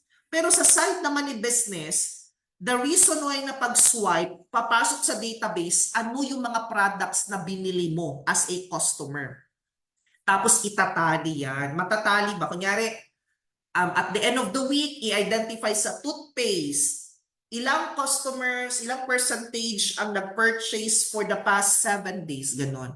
And then malalaman nila kung ano ang saleable. Kasi daw, ang mangyayari niyan, if your product, if your brand, siya yung pinaka-saleable, yung pinaka-binibili, bibigyan ka nila ng magandang pwesto sa shelves. Di ba pag nag-grocery ka, usually nasa eye level. Di ba pag mag-grocery ka, may cart, no? Tinutulak mo yung cart. May mga products na nasa eye level, ibig sabihin pantay ng mata mo. Kasi para pag naglakad ang tao, yun kaagad ang nakikita, eye level na mga products. May mga products na nasa baba, may mga products naman na nasa taas. So yung placement nila will matter pala kung sino yung pinaka-saleable and so on, ganyan. At pwedeng makipag-internal arrangement. Like for example, sinabi ng establishment sa isang brand, alam mo ba na, or brand X, alam mo ba na yung competitor mo, siya yung saleable namin. So do you want ba na maging saleable ka rin? Pwede namin ilagay ang product mo eye level every time na nag-grocery ang mga customers. Tapos internal arrangement na lang. Kasi kung tutuusin, ganito kasi yan. Ino-offer nila yung advantage card or suki card pero magbabayad ka ng 100 pesos. Di ba? May bayad yun. Siguro ang pinakamura 50 pesos. Pero usually it's 100 or 150 just for you to buy the card. Kasi ang sasabihin ng cashier, ma'am, sayang yung points. Baka gusto mong mag-avail ng suki card. Tag 150 pesos only. So ngayon, yung pag-purchase mo, you are not earning the points pa. I mean, hindi ka pa nagbe-benefit nun because take note, naglabas ka ng 150 pesos. Di ba nagbayad ka ng 150? So yung mga points na nagagamit mo or maiipon mo, i-cover niya pa yung 150 na nagastos mo. Kaya technically speaking, hindi ka pa talaga nagkakaroon ng reward. Kaya kung hindi ka mahilig mag-grocery, hindi ka mahilig mag-shopping, hindi beneficial sa inyo ang card. Hindi yan siya dagdag display lang sa wallet kasi sayang yung nagastos mo. Pero kung meron kang tindahan, meron kang retail store, and you keep on shopping, no? Yan. At least ma-benefit mo naman in the long run. Okay, so in order, the third here on our presentation, pwede kayong mag-offer ng mga bundle or buy one, take one na mga promotions. Now, let's proceed on topic number 2. Pag-uusapan na natin ang 4 P's of retail marketing or 4 P's in the context of marketing in the retail sector. Kasi itong 4 P's naman applicable naman to in any types of marketing. Kasi nga ang 4 P's, again, they are called the key elements of what we call the marketing mix. So ngayon, pag-uusapan natin si product, price, place, and promotion. Pero in the context of retail marketing, bakit kailangan nating malaman, maintindihan ang 4 P's? Siyempre, no, etong 4 P's na to, eto ang magfo-form, kumbaga, ang bubuo ng foundation ng marketing strategies na gagawin natin sa ating retail business. Kaya the moment you will understand each of these elements, it will allow the owner of the retail business para mas makadevelop siya ng comprehensive at ng effective na mga marketing plans na kung saan yung planong yun mamimit ang mga customer needs, mas makadrive ng more sales, and as a long-term goal, ma-achieve ang business objectives. Product, no? Like for example, magbigay tayo ng mga scenario na pasok yung apat, ha?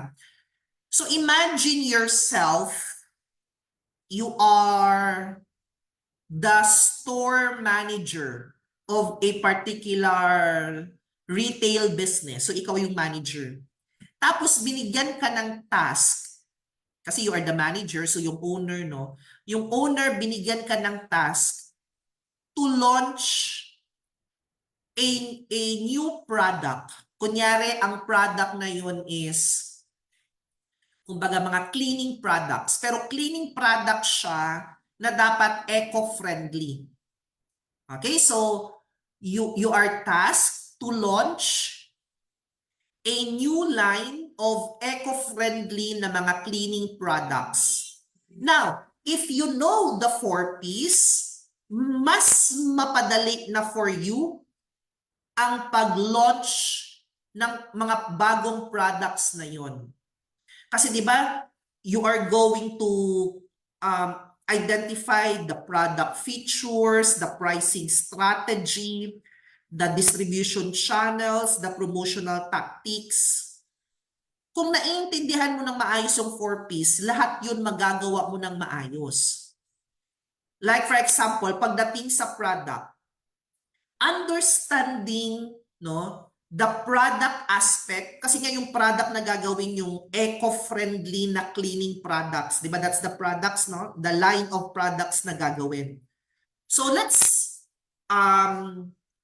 put it in a scenario related to product.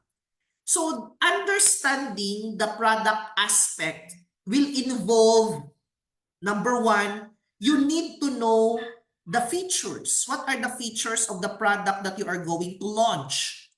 Ano ang benefits na makukuha ng customer?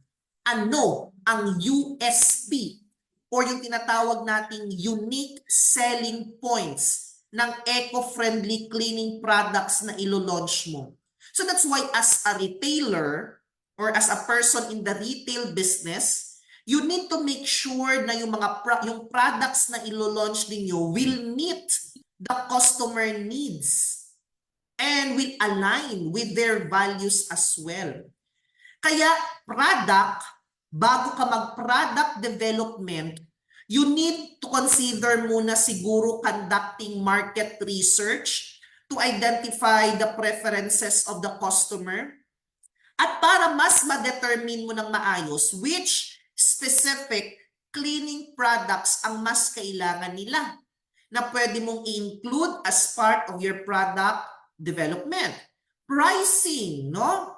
So, syempre, maglo-launch ka ng bagong product, you need to determine ano yung pricing strategy na magre-reflect din doon sa value proposition ng eco-friendly cleaning products na gagawin ninyo. What I'm trying to say here is, di ba, the line of product that you are going to launch, eco-friendly. So, syempre, dapat ang presyo niya somehow friendly din. Kasi that's the value proposition of the product that you are going to launch, eco-friendly. So, dapat you need to identify, you need to determine the optimal pricing strategy. Pero, not to the point na masyado na rin mababa at hindi ka na magiging parang competitive in the market.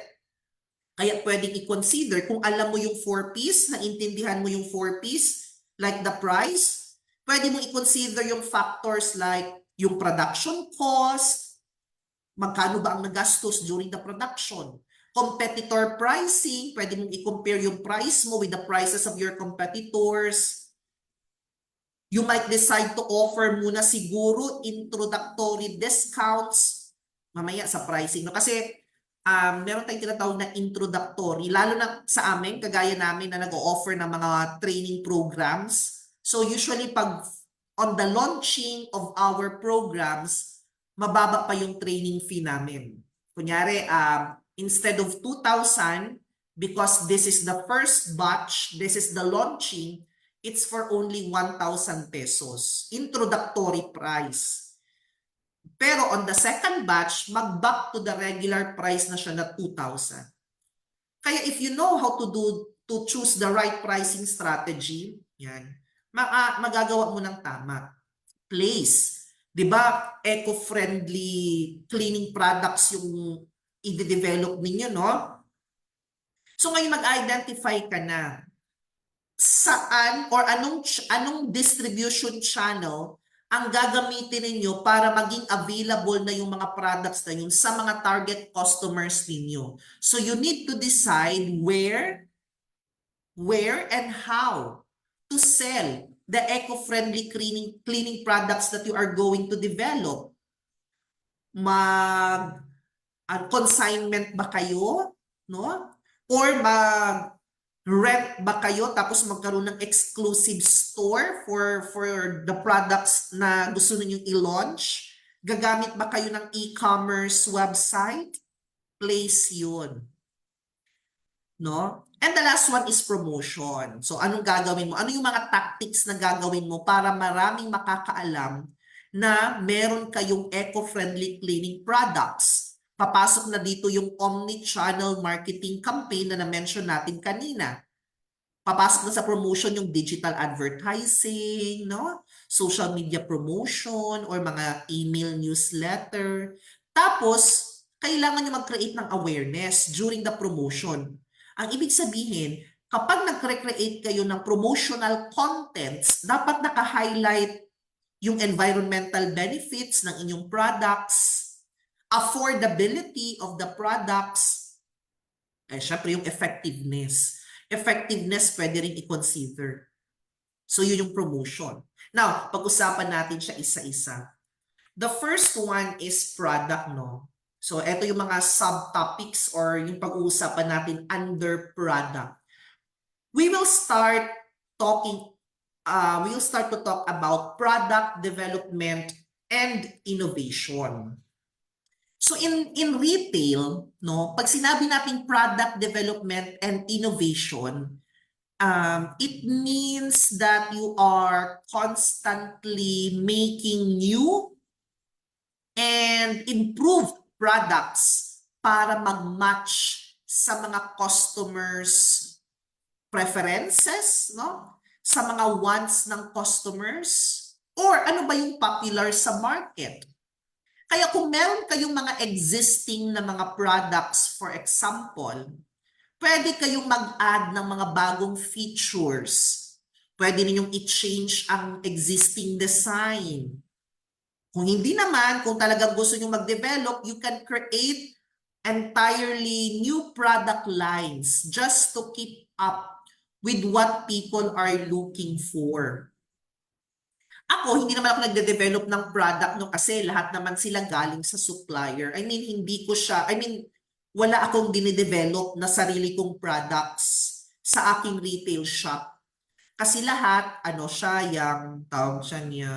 kinukuha ko lang sa mga suppliers. 'Di ba? Hindi ako yung nagpro-produce. So, with my retail business, walang product development na nangyayari. Pero, if you think, no, if you think na with the type of retail business na meron ka, so for example, your retail business is more on beauty products, kagaya ng mga CEO ngayon na dati nag-away-away sa TikTok, no? Mga beauty products, mga rejuvenating set. If you notice, they keep on developing and innovating products.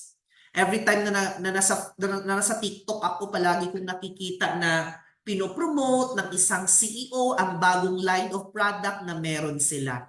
So that's what we meant of product development and innovation. Hindi naman to applicable lang din no talaga sa mga beauty products, mga clothing, or even sa mga small bakery. Kunyari, ang business mo is more on cupcakes. Bakery ka, pero you specializes in making cupcakes. So to keep customers interested at para maka-attract ka ng mga panibagong customers, ikaw na owner ng bakery na yun, pwede kang mag-decide to develop a new line of cupcakes. Sabihin natin, vegan cupcakes. Oh. To cater to the growing demand for what we call yung mga plant-based options. So, di ba, vegan cupcakes. So, magsisimula na yung product development ngayon. So, yung buong team ng bake shop mo, ikaw, pati yung mga baker, mag-e-experiment kayo, product development, di ba? Mag-e-experiment kayo with different recipes, using different ingredients, para makakreate kayo ng masarap na vegan cupcakes. Na kung saan, etong vegan cupcakes na to, it tastes as same with the traditional cupcakes. So yan yung ibig sabihin ng product development. Pagdating naman sa innovation related to the vegan cupcakes that you want to launch, ay na-move ang presentation. Hindi ko pala na-move, no, sorry. Like for example, you are planning to sa innovation, no, related to vegan cupcakes, pwede kayo mag-decide to innovate by offering unique flavor combination. Yan. Or, pag sinabing innovation, gagawa ka ng eye-catching na design para mas madaling ma-identify that these cupcakes are vegan and not similar to other cupcakes available in our bakery. So yan yung parang dyan papasok yung innovation, packaging, labeling, mga features, and so on. By focusing on product development and innovation, tapos balak mong mag-launch ng vegan cupcakes, for sure makaka-attract ka ng mga bagong customers na naghahanap ng mga vegan options. Kaya ikaw, as the bakery owner, mananatili kang competitive in the market and you will continue to grow your business over time. So you need to do some product development and innovation. Meron tayong tinatawag na product assortment and merchandising.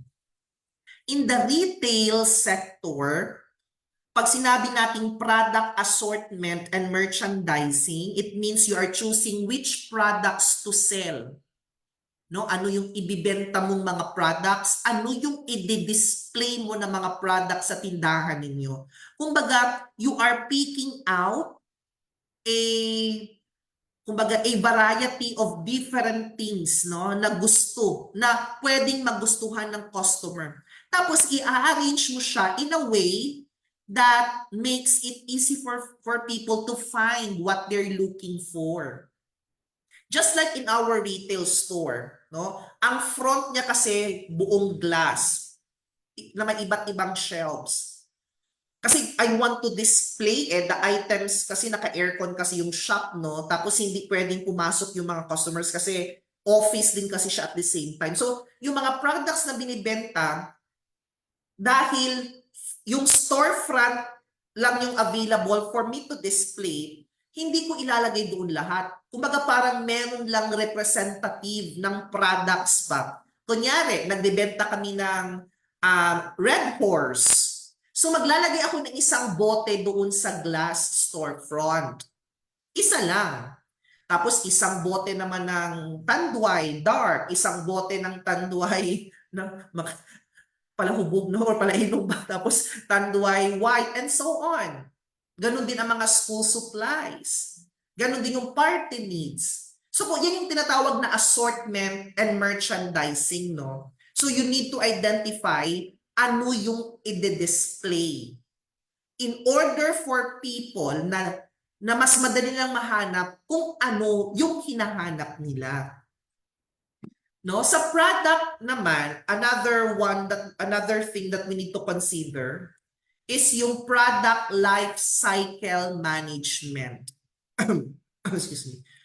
Product life cycle management. In the retail business, pag sinabing product life cycle management, you need to keep track of how well a product is doing the moment na inintroduce mo na siya to the public. Kumbaga, you are going to watch the sales. Gaano ba kabilis maubos yung stock? Ano ba yung pinaka-interested yung mga customers mo to buy? Kumbaga, you need to identify kung ano yung mabenta in your store. Para ikaw, as the retailer or as the owner of the retail business, you can make smart decision kung ano yung mga products na ibibenta mo and paano mo siya bibigyan ng price. Okay, like for example, no? Dati, ang mga liquors na binibenta namin, mga hard, like Tanduay, Emperador, something like that, no? Tapos, hindi ko masyado dinamihan ang supply for Red Horse. Bakit? Kasi isa lang yung ref namin na ginagamit din namin sa other na mga ilalagay like mga ice, at saka yung mga magpalamig kami ng tubig para inumin namin and so on. So hindi ako masyadong nag-supply ng Red Horse. Pero over time, na-notice ko na mas saleable ang Red Horse. Pero the problem is, kung bibili ako ng marami, sabihin na lang natin marami nga akong available pero hindi naman kasya sa ref. Eh ang Red Horse pa naman, ang beer, kailangan malamig as compared with rum or tanduay, di ba? Kaya ang ginawa ko, sige, para makadagdag ako ng maraming supply, I need to buy first a chiller. Yung chiller para mas marami akong mailagay.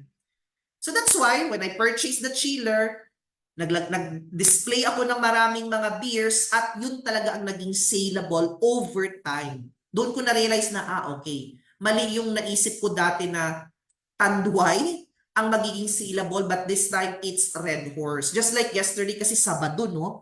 Like 25 bottles ang naibenta namin from 6 to 10 p.m. So ganun siya kabilis ba? Kasi nga Saturday usually yung mga workers na weekly ang sweldo, mag-party-party after, ganyan.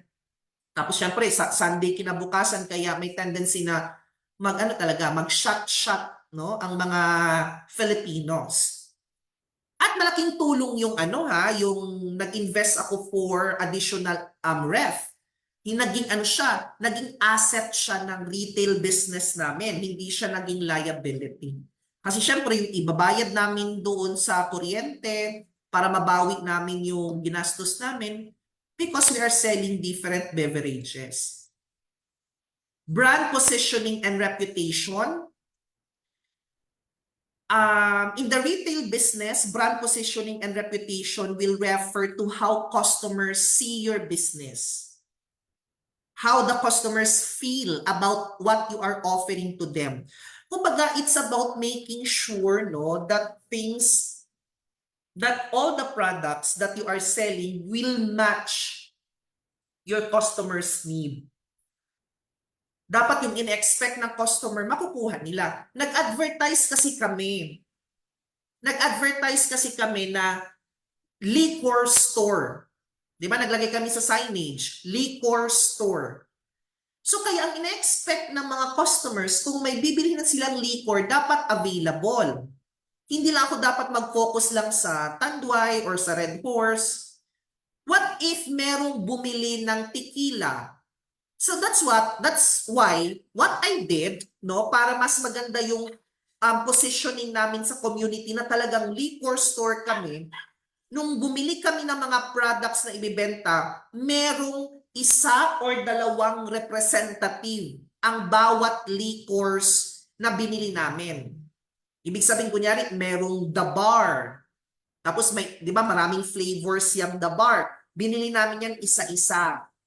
Bumili kami ng Tanduay Ice, tag-dalawa-dalawa muna, ganon.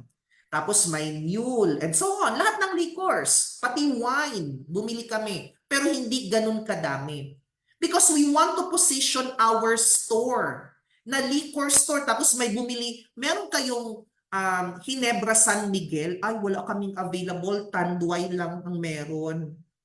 Yung Tanduay naman, speaking of which, lahat ng Tanduay meron kami. Tanduay Dark, Tanduay Select, Tanduay Light, Tanduay White, because you need to properly position yourself so that tatatak sa isip nila, ay, doon na tayo bibili kasi kumpleto sila. Liquor store pero walang ice. So parang 'di ba parang anong iisipin ng mga customers? 'Di ba nagbebenta kayo ng liquor tapos wala kayong bentang ice? Pati sigarilyo. Kumbaga parang match na kasi yan eh. As a retailer, pag may inuman, usually meron talaga yung smoke or sigarilyo. So meron din kaming sigarilyo.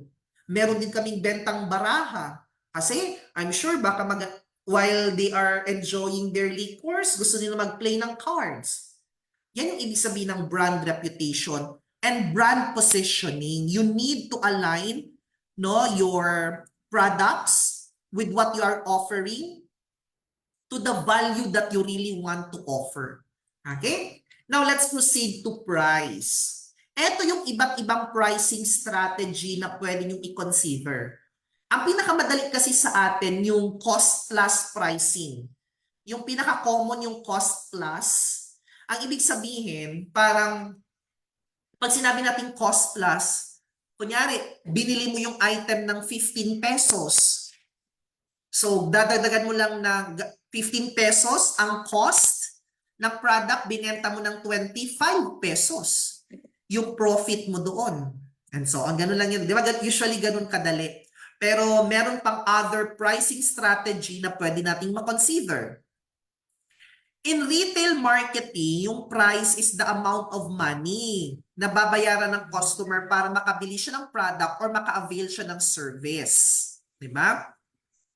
So maraming mga pricing strategies na pwedeng i-embrace ng isang retail business. At pag-uusapan natin yan as we move forward with our presentation.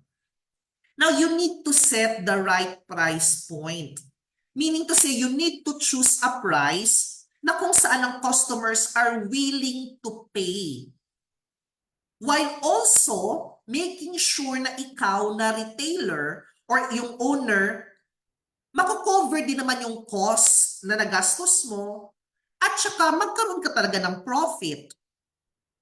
Kasi like for example, yung pamasahe mo, di ba? Or parang ganito ba na like for example, nag-order ako sa Shopee or sa TikTok shop. Siyempre may delivery charge yan.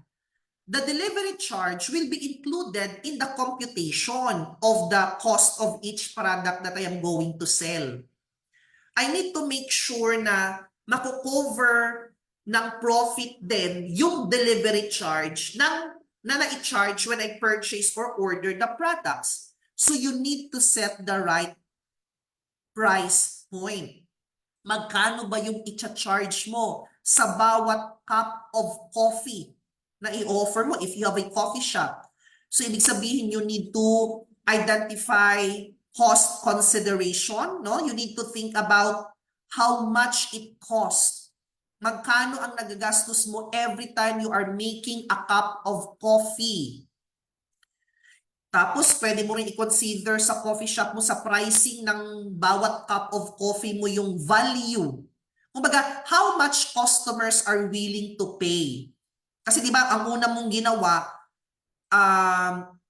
cost consideration. Magkano ang ginastos mo para makakreate ka, makagawa ka ng isang cup ng coffee. Ang second, you also need to consider magkano kaya ang presyo na willing naman ang customer na bayaran. Kaya pwede kang mag-benchmark sa ibang coffee shops in your area, magkano ang china-charge nila.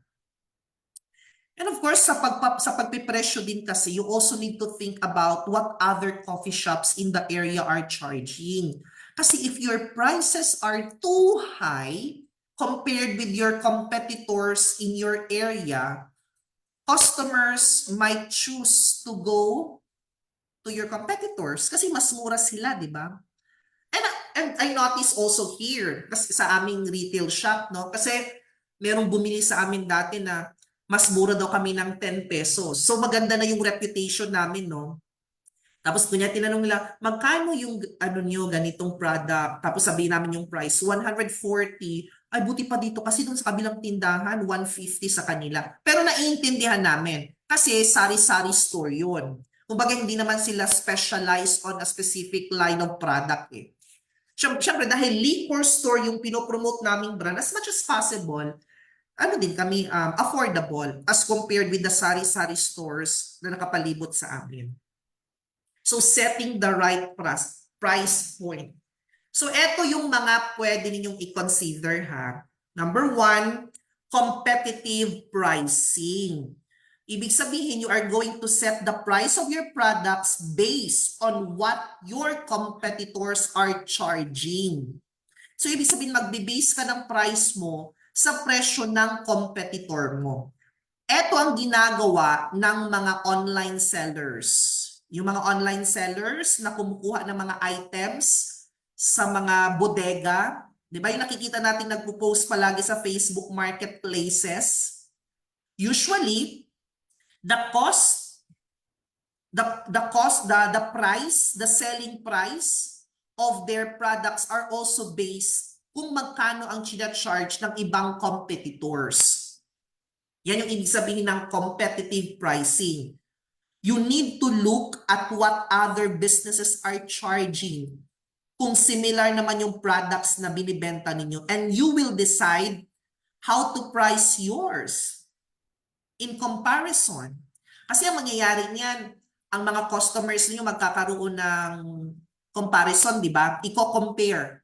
Ay, yung binibentang beer kila Piper, ganito lang yung price, pero doon sa kabila, ganito yung price. Usually ganyan, di ba? Siyempre, kahit piso lang yan or 5 piso, hahanapin pa rin ng customer yung pinakamura. So that's why, ang isa sa mga pinaka-common na pricing strategy is yung tinatawag nating competitive pricing. You are going to set the prices for your products or services based on what your competitors are charging. Pero, actually, pwede mong gayahin, pwede namang hindi talaga totally the same. Hindi naman pwedeng totally the same. Just like, for example, I asked first, magkano yung benta nila ng 1 liter of Red Horse sa tindahan nila? So, kailangan malaman namin kung magkano. Kung sinabi niya, for example, doon 130 ang ano nila. So, sa amin, iisip ko dapat mas mura kami. 'Di ba? Kasi nga, the community will always look for mas mura. Competitive pricing. Cost plus naman, no? Yung sinabi nating cost plus, wherein yung isang retail business owner, parang ang gagawin niya, if i-figure out niya how much ang magagastos niya to buy a product. And then magde-decide siya magkano ang idadagdag kong extra, how much I will add on top of that cost. So kunyari, bumili siya ng isang product, ang cost nun 100 pesos. Ngayon, magde-decide siya magkano ang presyo nito based sa gusto niyang kitain per item. Kunyari, sabi niya, nagbibenta siya ng, pagpalagay natin, nagbibenta siya ng alcohol. Kunyari, sa kanyang shop, meron siyang alcohol. Nung binili niya yung alcohol na yun, yung 350 ml, for example, binili niya ng 29 pesos. So that's the cost of the product. Tapos sabi niya sa sarili niya, gusto kong kumita ng 10 pesos each. Kasi meron akong biniling 5 alcohol, pag mabenta itong 5, kikita ako ng 50. Kaya yung 39 pesos, 39, that's the cost, ibibenta niya ng 44 para meron siyang 5 pesos each. Tama. Tapos kung 5 yung alcohol, kikita siya ng 50 pesos doon. Yan yung ibig sabihin ng cost plus. Usually kapag nagbebenta tayo ng bag, no? Just like the other day, meron ako nakita sa TikTok shop na bag. It's for only 147. Tapos, nagustuhan ko, bumili ako ng 10. Tapos, di ba makikita mo naman kung magkano yung babayaran mo kung COD at kasama ang delivery charge. Tapos, kinompute ko na. So hindi na siya 147, parang naging 160 plus. So ngayon, nag-isip na ako, that's the cost, 160. So nag-decide ako, magkano ang gusto kong kitain per bag? Or magkano ang gusto kong kitain pag nabenta lahat ng bags? So sabi ko, what if gusto kong kumita ng 1,000 pesos for all the bags? So ngayon, 1,000 divided by 10, papatungan ko ng 100. So kung tag 160, ibibenta ko siya ng 260. Para pag nabenta lahat, kikita ako ng 1,000 doon, kasama ang delivery charge. That's cost plus pricing. Penetration pricing naman is another pricing strategy wherein ang isang retailer, magsiset muna yan siya ng murang presyo to penetrate the market. Di ba napansin yun, iba? Mura muna, introductory price. So magsiset muna siya ng low price, mababang presyo sa mga bagong products or service nila para mas mabilis silang makapasok sa market at mas madali silang maka-attract ng customer. Pero later on, tataasan na nila ang presyo ng kanilang products kapag kilala na sila ng mga tao at alam na ng mga tao ang products na binibenta nila. Yan yung ibig sabihin ng penetration pricing. You are going to introduce your products for a low price, pero habang tumatagal, tataasan nyo na yung presyo nyo. Okay? Penetration pricing. Ang price scheming naman, ano to siya? Baliktad. No? Baliktad or opposite ng penetration. Kasi si price scheming naman, mahal muna. No? Kumbaga magsiset siya, magsistart siya with a high price and then gradually, over time, bababaan na nila yung presyo nila. Baliktad kanina, di ba? Kasi ang penetration pricing, introductory price, mura, pero habang tumatagal, tataasan na nila ang presyo. Ang price scheming naman, mahal, tapos over a period of time, gradually, bababaan nila yung presyo nila. Ang price scheming kasi, ginagamit ito, especially kapag, kasi di ba ma'am, bakit mahal? Tapos in the future pala, kaya mo naman palang i-offer ng mura. Kasi dito mo na-identify who are the customers, what type of customers are willing to pay with the price that you set. Usually, kagaya sa amin, price scheming ang ginawa namin dati sa training program. Kasi dati, yung nag-start na kami, yung training program namin, 5,000 pesos for the 10 modules. Tapos, merong mga taong nag-e-enroll. So, madali namin ma-identify who are the people na willing to spend with this price. Kasi for sure, kung bababa na yung price namin, mas mag-avail pa talaga sila. To the point na ang iisipin nila, bumaba talaga ng presyo. Pero it's a strategy nga na ginawa mo. Mahal muna, pero gradually, bababaan mo yung price. Psychological pricing, yung sinabi natin kanina about adding sale, kumbaga, psychological. Yung mga retailers, ititrick nila, no? They are using mga techniques or mga tricks in order for them to make the prices of their products attractive to the customers. Kumbaga, no? You are going to use psychology to make people think that they are getting a better deal, no? Pero yung pala parang hindi naman talaga. Just like again, yung sale. Sale. Or ang pinaka-common, or ganito na lang, nakakita kayo ng mga prices like, instead, ibibenta nila ng 100 pesos, 99 na lang. Or minsan 99.999, ganyan, di ba? Psychological pricing ang tawag doon. Kasi kung tinanong mo yung yung may isang customer, tinanong yung seller, magkano? Pag sinabi mong 120, So ang isip niya 120, 20 pesos na rin yung dagdag above the 100. Pero pag sinabi mong 119, so ang feeling nila nakamura sila, no? Pero piso lang naman yung difference. Actually, yan ang ginagawa naming pricing strategy dito sa retail shop namin. Like for example, instead of selling it for 40, 39 pesos na lang, no? So, sa isip namin, okay na lang na kahit hindi namin ma-achieve, makuha yung piso, hindi naman siya sayang, pero psychologically, isipin na mura siya. Pero hindi naman always dapat number 9. Minsan ang ginagawa namin 1850. Kasi kung puro na lang din 39, 49, 69, 79, parang ano no, uniform na rin, parang mahalata na rin, di ba? Kaya minsan 18.50, ganon. Pero minsan hindi talaga yung 50. Example lang naman yan. Hindi naman kami malalaking tindahan, no? Hindi kami nagsesentavos kasi mahirap bigyan ng change. Ibenta ko siya ng 1850. Hahanapin ko pa yung 50 cents para pang change. Or yung mga off, like mga special offer, 10% off. Yan.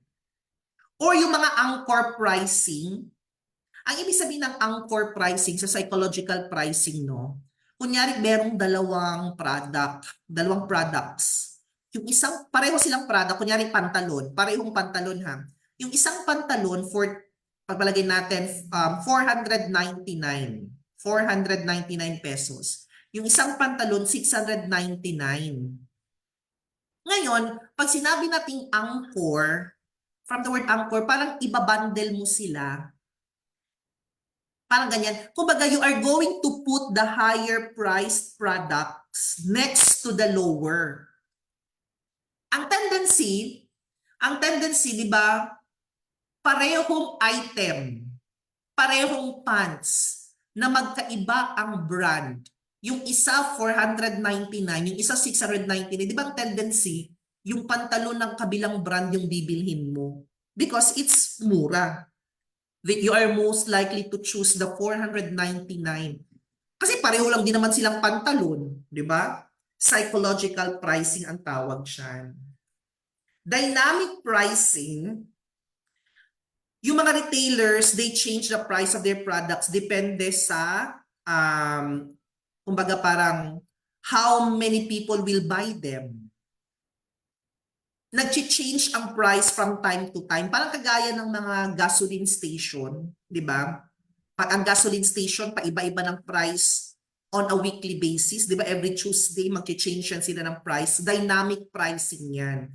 Kasi parang i-base nila ang price nila sa gaano kadaming tao yung bibili, ilan na lang yung stocks na naiwan, mga something like that, no? Kaya dynamic. It's like changing the price of something. Depende kung gaano kadaming tao ang may gusto ng product na yun. Minsan kung ano yung products na anong tawag dyan na palaging binibili or saleable, usually yun ang tumataas ng presyo. Place, bilisan na lang natin, no? We still have like 2 minutes pa naman. So sa place naman, anyway, the presentation will be forwarded naman or shared to all of you, no? So sa place, so channel selection and distribution strategy. So you need to identify, you need to decide how, paano. No, paano mo ibibenta yung products mo? Saan mo ibibenta yung mga products mo para maka-reach ka ng tamang customers? Number 1, pwede kang magkaroon ng physical store, yung brick and mortar. Number 2, pwede kang mag-consider ng online marketplaces o yung tinatawag na brick and click. Pero brick and click is more on a combination of physical and traditional. Pwede rin direct sales, wholesalers, or combination ng mga channels na yun.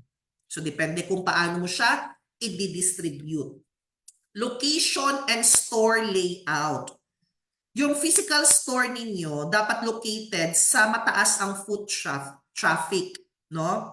Siyempre, yung mga foot traffic na yun, pwede mo ma-convert into a walk-in customer kapag maganda yung pwesto mo. Just like nga sa aming area, tabing kalsada kami, mataas talaga yung foot traffic. Kaya even hindi taga dito, pag dumadaan, napapansin yung store, nagkakaroon kami ng walk-in na mga clients.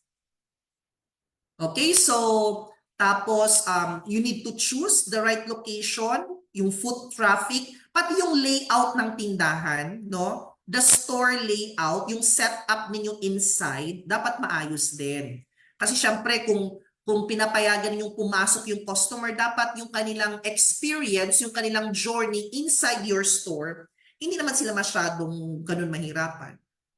Inventory management and logistics. Kaya if you want to make sure na may enough products pa kayong available sa stock, tapos para mas madaling maintindihan kung kaya pa ninyong maibigay ang pangangailangan ng mga customers, then you need to have an inventory management tool like yung mga POS nga or point of sale.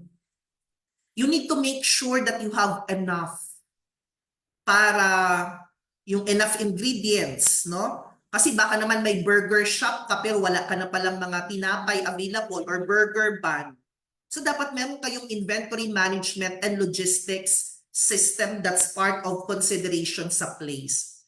Online presence and e-commerce platforms, you can sell your products online. Sa promotion naman, in the context of of retail marketing, kapag sinabi nating promotion, it involves the methods and strategies na gagamitin ninyo para makipag-usap kayo sa inyong target audience. Promotion, ito yung gagawin ninyo para ma-convince yung mga taong yung to buy what you are selling in order for you to boost your sales.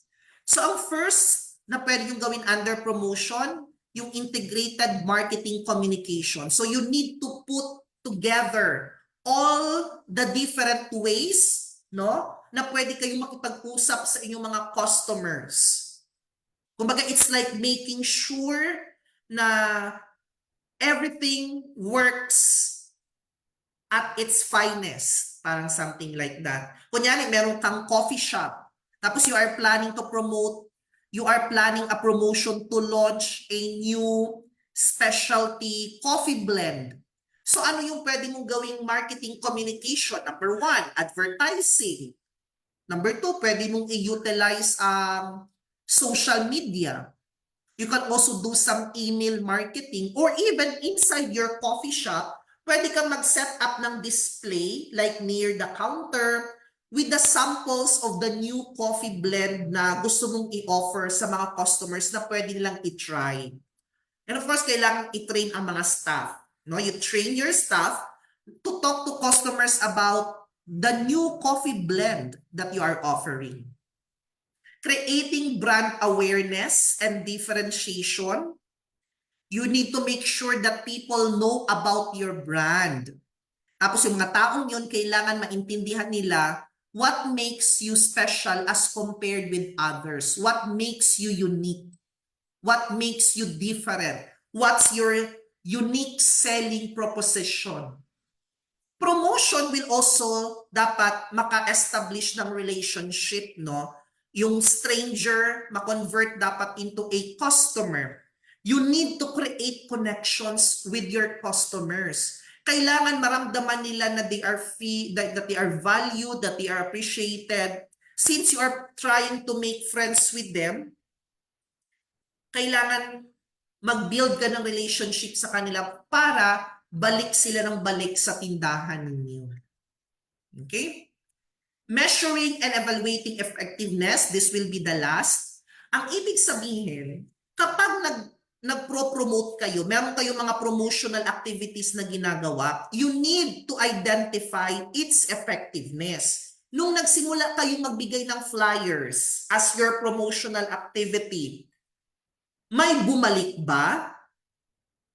Nung nag-distribute kayo, meron bang bumalik at dala-dala nila yung flyers? So you need to figure out if your promotions are working well or not. So it's like checking your plan if it is helping your business to grow or not. Kaya you need to make sure na ine-evaluate ninyo at i-check ang sales data. So during the promotion period, Meron bang increase in the number of customers buying your products? Or wala? You also need to get and gather data from customers through their feedback. Malalaman mo din dyan, no, yung measuring and evaluating effectiveness kung nag-post ka sa FB. When you posted it on FB, marami bang nag-engage? Marami bang nag-react, nag-like, nag-comment at nag-share ng post mo? Kasi nga, kailangan merong return on investment. Kasi you need to calculate the ROI of the promotion by comparing the cost, no, of the running promotion to the increase in sales revenue generated during the promotion period. No? So yung ROI mo without the promo, i-compare sa ROI during the promo period, may pinagbago ba or wala? So that's why you need to measure and evaluate effectiveness. Okay, so I'm sad to say, no, I will end our discussion with that kasi it's already like 4:05 in the afternoon. So what I am going to do now is to post dito sa Zoom at saka sa Facebook the registration form again. So bale, ito ulit ang reminder sa if you already registered sa registration form, wag na kayong mag-register ulit para hindi magdoble ang inyong entries, no? Pero sa mga ngayon lang nag-participate, ngayong hapon lang, so tapos gusto nilang mag-avail ng certificate, so kailangan nyo mag-register sa link na pinost ko. Okay? Ang certificate sa webinar na to, hindi siya free. May 50 pesos na processing fee if you want to avail. Yung free certificate namin, once a month lang namin siyang in-offer at tapos na kami doon last, I believe, Tuesday. It's all about HR. Okay, so that's it guys for this afternoon. Maraming salamat sa lahat ng mga nag-participate sa aming webinar about retail marketing. As much as I want, gusto ko pang mag-share ng more inputs, but for the benefit of time, I will end our discussion here. So, just wait for our email by tomorrow for your certificate. At saka, kung saan niyo pwedeng i-download ang copy ng presentation na prepare namin this afternoon. So with that, if you are done with the registration form, kung tapos na kayong nag-fill up, you can now leave. Maraming salamat. Enjoy the rest of your Sunday afternoon and see you on our next scheduled webinar. Goodbye, everyone. Keep safe always.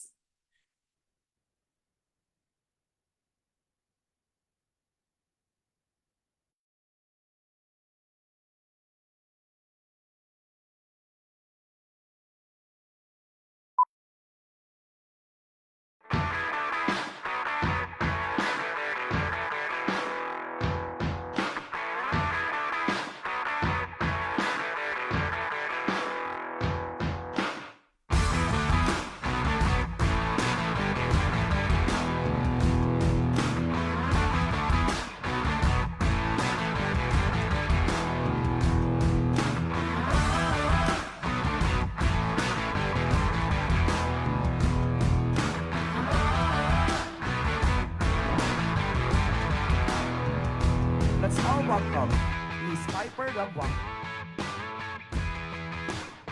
The road to success is not easy to navigate. Yan yung lagi kong sinasabi sa mga participants. But, number 1, with persistent hard work. Number 2, well-founded drive. And number 3, unwavering passion. It is very promising to achieve your dreams.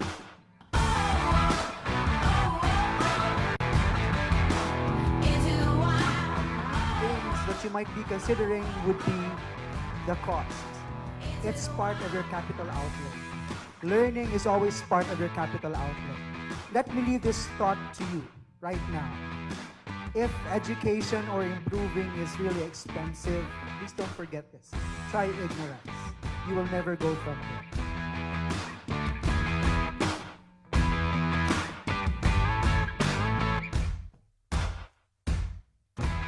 Attending events like this is very important because you will continue to grow, you know. In a case like this, who among us are actually gaining more? The speaker sharing or you guys? You guys. So always attending mga events like this would really help you out.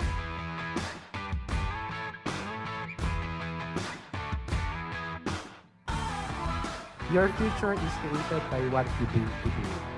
Not by tomorrow, not by yesterday. So as much as possible, work hard. It's not na parang magic siya, na parang pag once gawin mo siya, pag pumasok ka sa freelancing o maging entrepreneur ka, everything will be good. You know, it has a lot of hard work. Personally, I'm encouraging everyone. So you get the benefit of how other online e-commerce, Filipino e-commerce people are also earning.